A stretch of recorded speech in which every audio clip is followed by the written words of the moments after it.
Welcome to my YouTube channel mystery girl. तो आज हम करने वाले हैं liquid fuels. Liquid fuels mainly हम अगर बात करें तो हम पेट्रोलियम की बात करते हैं। तो हम पेट्रोलियम को अगर हम फ्रैक्शनल डिस्टिलेशन करते हैं पेट्रोल का, तो फिर हमें मिल सकता है जो हमें सारे लिक्विड फ्यूल्स है वो मिल जाएंगे। अब हमारे लिक्विड फ्यूल्स के एडवांटेजेस क्या क्या हैं। एक तो लिक्विड फ्यूल्स को हम ट्रांसपोर्ट कर सकते हैं बाय वेरी इजीली इन पाइप्स। उसके बाद फिर उनका स्टोरेज बहुत इजी है, उनकी हैंडलिंग बहुत इजी है और वो बहुत ज़्यादा साफ भी रहते हैं कंपैरेटिवली सॉलिड फ्यूल्स से।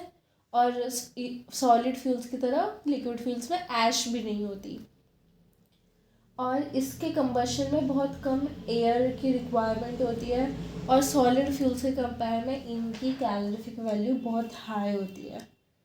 अब हम पेट्रोलियम की बात करते हैं, जो कि मतलब most important liquid fuel petroleum है हमारा।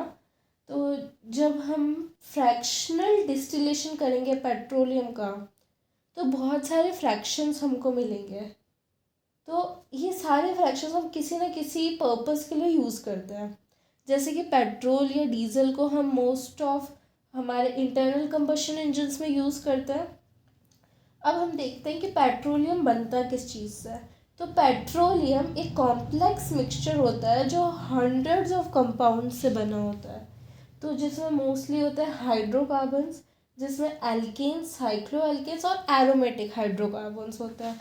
इनके अलावा इसमें थोड़े बहुत सल्फर और नाइट्रोजन के कंपाउंड्स भी होते हैं, जिनके रेशियो डिपेंड करते हैं कि हमारा ऑयल आया कहाँ से है।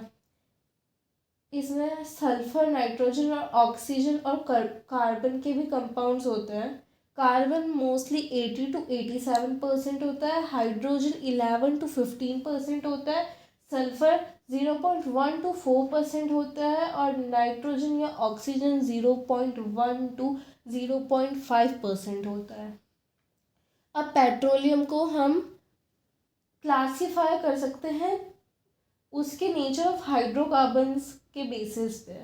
तो इसमें है एक पैराफिनिक बेस क्लास, जो कि सैचुरेटेड हाइड्रोकार्बन्स जिसमें सिंगल बॉन्ड होगा उनसे बने हुए होते हैं। फिर आता है एस्फॉल्टिक बेस क्लास, जो साइक्लोपैराफिन्स या नैप्थलीन से बने होते हैं। फिर आते हैं थर्ड नंबर पे मिक्स्ड बेस क्लास, जो कि बोथ पैराफिनिक या एस्फॉल्टिक दोनों से बने होते हैं। हम जानते ही हैं कि हमने पेट्रोल फॉसिल से ऑब्टेन किया था एनिमल्स के। अब हम जब हमारा पेट्रोल हमें ऑब्टेन्ड हुआ तो अब हमें उसकी रिफाइनिंग करनी होगी ताकि हमें साफ पेट्रोल मिल सके। क्योंकि ऑफ कोर्स हम अगर कुछ भी चीज़ ऐसे ऑर्गेनिक लेते हैं तो उसमें इम्प्योरिटीज़ हमें मिलती है।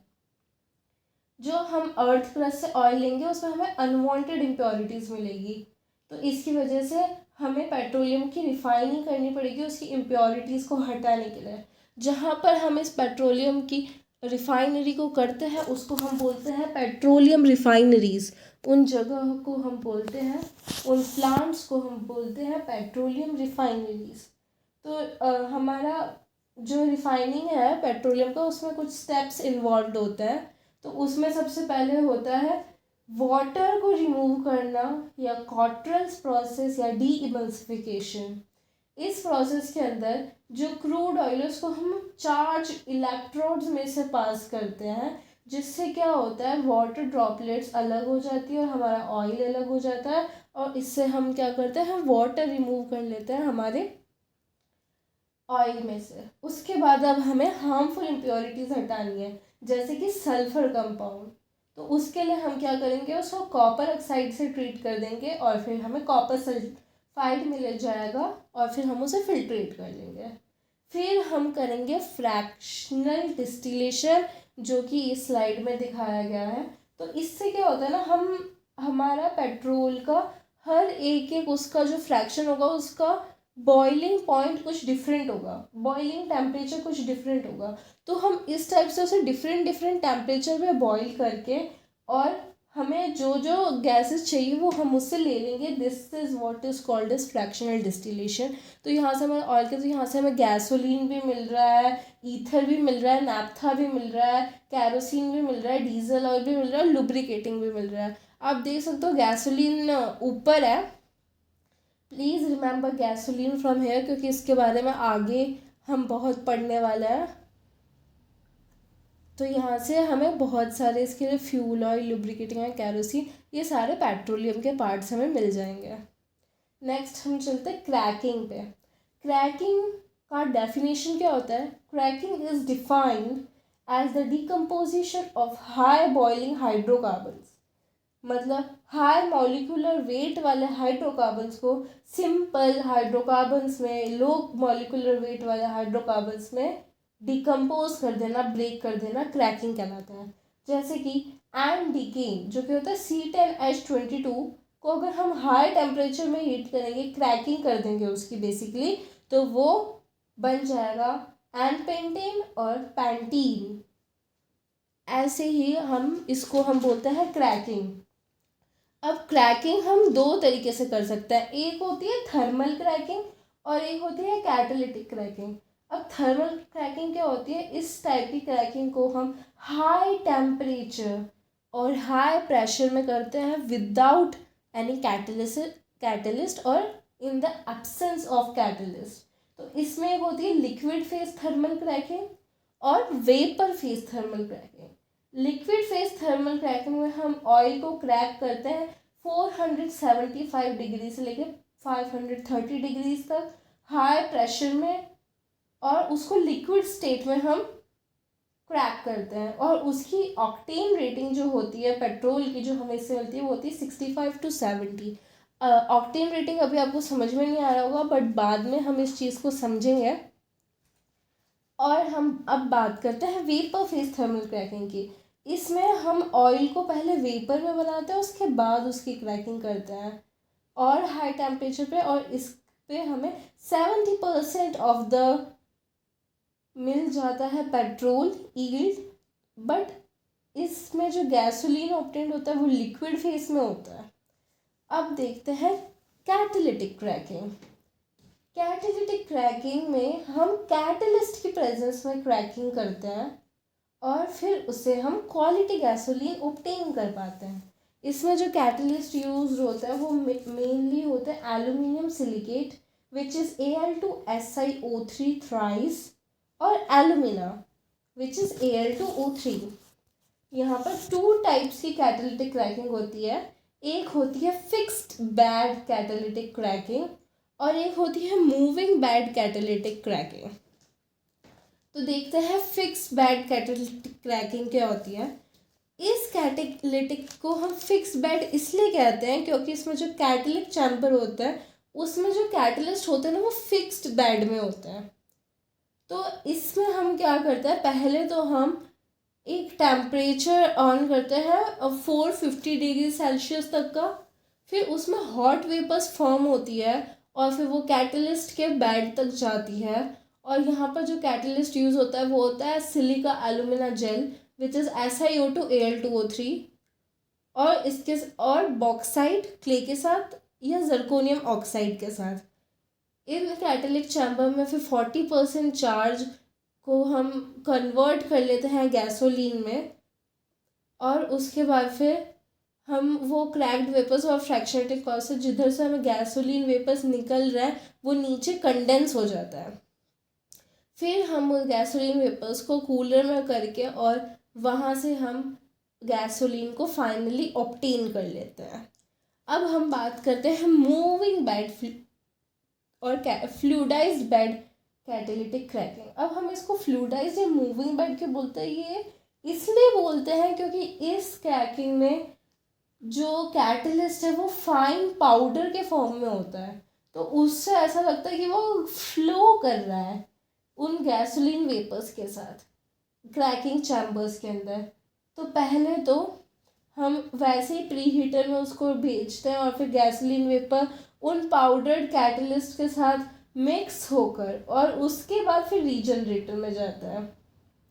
तो इसमें यही डिफरेंस है कि इसमें जो मूविंग बेड इसको इसलिए कहते हैं क्योंकि वो पाउडर फॉर्म में होता है, तो वो फ्लूइड की तरह हमें दिखता है। अब है ना, कैटालिटिक क्रैकिंग का एडवांटेज क्या है ओवर थर्मल क्रैकिंग? तो ये एडवांटेज है कि हमें पेट्रोल ज़्यादा मिलता है, अच्छा मिलता है। उसके बाद हाई टेम्परेचर और हाई प्रेशर की हमें नीड नहीं होती, तो प्रोडक्शन ऑफ द कॉस्ट भी कम हो जाती है। कोई भी हमें एक्सटर्नल फ्यूल नहीं चाहिए होता, सिर्फ कैटलिस्ट से हमारा काम हो जाता है। और अनडिज़ायरेबल सल्फर हमें हट जाता है क्रैकिंग के दौरान। गम एंड गमी फॉर्मिंग कंपाउंड्स बहुत कम हो जाते हैं। और ऑक्टेन नंबर, जो हम बाद में पढ़ेंगे, of cracked gasoline by catalytic cracking बहुत ज़्यादा हो जाता है। अब देखते हैं रिफॉर्मिंग ऑफ गैसोलीन। गैसोलीन जो मैंने आपको पहले बताया था कि इसको याद रखना, कि क्योंकि हम इसके बारे में पढ़ने वाले हैं। रिफॉर्मिंग क्या होता है कि हम ऑक्टेन नंबर को बढ़ाएं गैसोलीन के, उसको हम कहते हैं रिफॉर्मिंग। रिफॉर्मिंग को हम दो टाइप से कर सकते हैं, एक होती है थर्मल और एक होती है कैटालिटिक। थर्मल में हमें हीटिंग करनी पड़ती है गैसोलीन को हाई टेम्परेचर प्रेशर में, और कैटलिस्ट का एब्सेंस होता है, यूज़ नहीं होता है। वो 500 to 600 डिग्री सेल्सियस में करते हैं हम, और फिर रैपिड कूलिंग करके या कोल्ड ऑयल स्प्रे डाल के हम गैसोलीन रिफॉर्म कर लेते हैं। अब बात करते हैं कैटालिटिक रिफॉर्मिंग की। जो कैटालिटिक रिफॉर्मिंग है वो हम कैटलिस्ट के प्रेजेंस में करते हैं। यहाँ हम जो कैटलिस्ट यूज़ करते हैं वो है प्लैटिनम सपोर्टेड ऑन एलुमिना। ये भी 460 to 530 डिग्री सेल्सियस में की जाती है। और इसमें जो क्वालिटी और क्वांटिटी होती है गैसोलीन की, ये बहुत अच्छी होती है थर्मल रिफॉर्मिंग के कंपेयर में। और इसको हम फिक्स्ड बेड और फ्लूइडाइज्ड बेड दोनों तरीके से कर सकते हैं, जैसा कि हमने पढ़ा था। अब हम करते हैं गैसोलीन का रिफाइनिंग। मतलब कोई भी चीज़ अब हमारे पास आएगा उसमें कुछ ना कुछ इम्प्योरिटीज़ होगा, तो हमें इसे साफ़ करना पड़ेगा। तो अब हम इसको साफ़ करेंगे हमारे गैसोलीन को। तो हम जो गैसोलीन को सल्फ़र से हमें रिमूव करना है। तो अब जो गैसोलीन के अंदर सल्फ़र है उसको हम बोलेंगे सॉर, और हम उसको हटाने के प्रोसेस को बोलेंगे sweetening. Gasoline containing sulphur is termed as sour and the process of the removal is called sweetening. तो सबसे पहले हम स्वीटनिंग के बारे में पढ़ते हैं। तो अगर हमें सल्फर कंपाउंड्स क्यों हटाना है, क्योंकि पहली बात तो ये कि सल्फर कोरोजन लाता है, और अगर उसमें हाइड्रोजन सल्फाइड गैस है विच इज़ H2S, तो फिर उसमें से हमें फोल स्मेल आएगी, मतलब गंदी बदबू आएगी। तो सल्फ़र हम कैसे कैसे रिमूव कर सकते हैं? तो सल्फ़र हम दो तरीके से रिमूव करते हैं, by addition of sodium plumbite. Sodium plumbite is Na2PbO2 plus RSH, तो हमें इसका ये रिएक्शन मिल जाएगा। और या फिर by control addition of sulphur to mercaptide. अब ये लीड मरसेप्टाइड यहाँ पे यूज़ करते हैं विच इज़ PbSr ट्वाइस। तो ऐसे हम दो डाइसल्फाइड्स का फॉर्मेशन करके सल्फर से, इसको स्वीटनिंग कहते हैं, इस प्रोसेस को कर सकते हैं। अब दूसरी चीज़ जो हम रिमूव करेंगे रिफाइनिंग में वो है ओलेफिन्स। तो ओलेफिन्स को हम कैसे रिमूव करेंगे? 80% H2SO4 में इसको रिएक्ट करा देंगे, फिर जो ओलेफिन्स है वो अल्कोहल से ईस्टर बन जाएंगे और फर्दर तार लाइक सब्सटेंस में पॉलीमराइज हो जाएंगे। उसके बाद हम इसे फिल्ट्रेशन से रिमूव कर सकते हैं।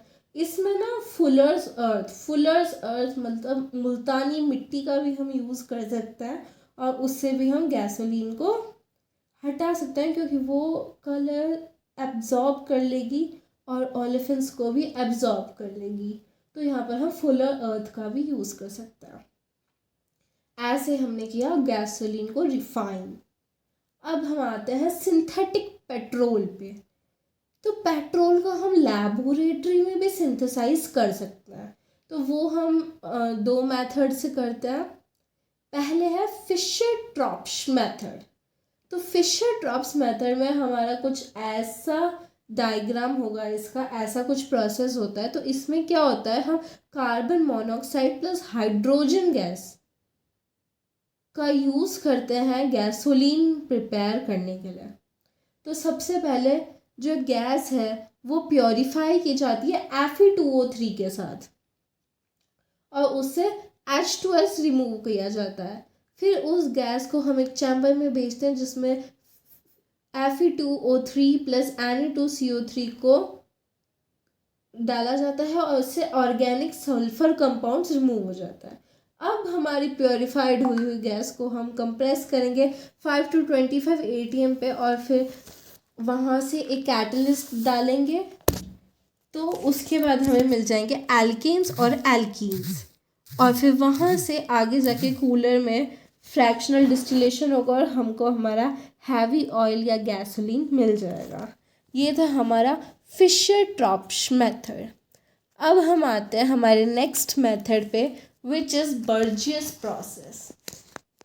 इस बर्जियस प्रोसेस में पहले हम एक पेस्ट लेते हैं पाउडर्ड कोल का और फिर उसको हैवी ऑयल के साथ लाके कैटलिस्ट में डालते हैं जो कि नील और टिन और निकल का होता है।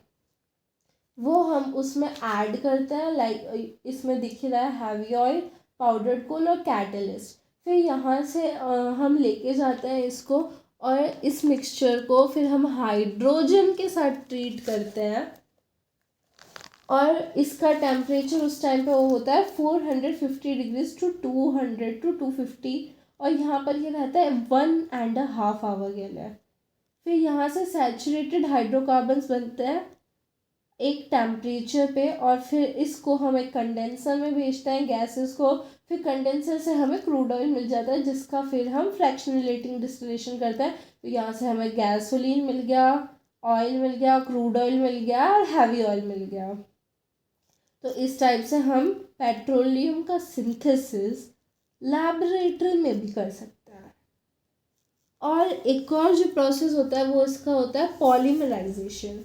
जब ये जो गैसियस मिक्सचर होता है एल्केन्स और एल्कीन्स के जो हमें क्रैकिंग से मिलते हैं, इनको हाई प्रेशर और हाई टेम्परेचर पे प्रेजेंस और एब्सेंस ऑफ कैटलिस्ट में जब हम पॉलीमराइज कर देते हैं तो हाई मॉलिक्यूलर वेट हाइड्रोकार्बन्स मिल जाता है जो कि गैसोलीन का रिजेम्बलेंस करता है। इस गैसोलीन को हम पॉलीमर गैसोलीन भी कहते हैं और इसका ऑक्टेन नंबर जो हम बाद में पढ़ेंगे बहुत हाई होता है। ये भी दो टाइप से किया जा सकता है, एक है थर्मल पॉलीमराइजेशन जो कि हीट में होता है, कैटलिस्ट के बिना होता है, और कैटालिटिक पॉलीमराइजेशन जो कैटलिस्ट के साथ होता है। अब हम आते हैं नॉकिंग पे। नॉकिंग एक साउंड होता है, शार्प मेटेलिक साउंड या रैटलिक ऑफ हैमर साउंड जो कि इंटरनल कंबशन इंजन्स में मिलता है ड्यू टू अनइवन और अनस्टेडी और uncontrolled combustion of air gasoline mixture. अगर हमारा जो मिक्सचर है इंटरनल कंबशन इंजन में उसका अनकंट्रोल्ड कंबशन हो रहा है तो फिर हम उसको नॉकिंग कहते हैं और इसको डिटोनेशन भी कहा जाता है। इसके कॉजेस क्या क्या है? Knocking depends mainly upon the chemical structure of fuel. या तो केमिकल स्ट्रक्चर उस फ्यूल का ख़राब होगा या इंजन का डिज़ाइन या ऑपरेशन ऑफ इंजन ख़राब होगा, हाई लोड होगा, स्पीड लो होगी और इन वजह से नॉकिंग हो सकता है। नॉकिंग के इफ़ेक्ट्स क्या क्या होंगे? रेट ऑफ वियर बढ़ जाएगा मैकेनिकल पार्ट्स में, लाइक पिस्टन ख़राब हो सकता है, सिलेंडर ख़राब हो सकता है। हाई इंटेंसिटी प्रेशर बन जाएगा जिससे एक नॉइज़ क्रिएट होगी। नॉकिंग की वजह से मोर हीट इज़ लॉस्ट और बाउंड्री लेयर जो गैस के नियर होती है वो भी हट जाती है और पावर आउटपुट पे भी उसका इफ़ेक्ट होता है और स्पार्क प्लग और एग्जॉस्ट वॉल ओवर हीट हो सकता है। इंजन की एफिशिएंसी कम हो जाती है यानी कि पावर आउटपुट कम हो जाता है और इंजन का लाइफ भी कम हो जाता है। अब हम बात करते हैं जिसके बारे में हम कब से इंतज़ार कर रहे थे, ऑक्टेन और सीटेन नंबर। ऑक्टेन नंबर हम पेट्रोल के लिए डिफ़ाइन करते हैं। तो इसको बेसिकली हमने एक पेट्रोल कैसा है उसको करने के लिए एक रेफरेंस पॉइंट बना रखा है।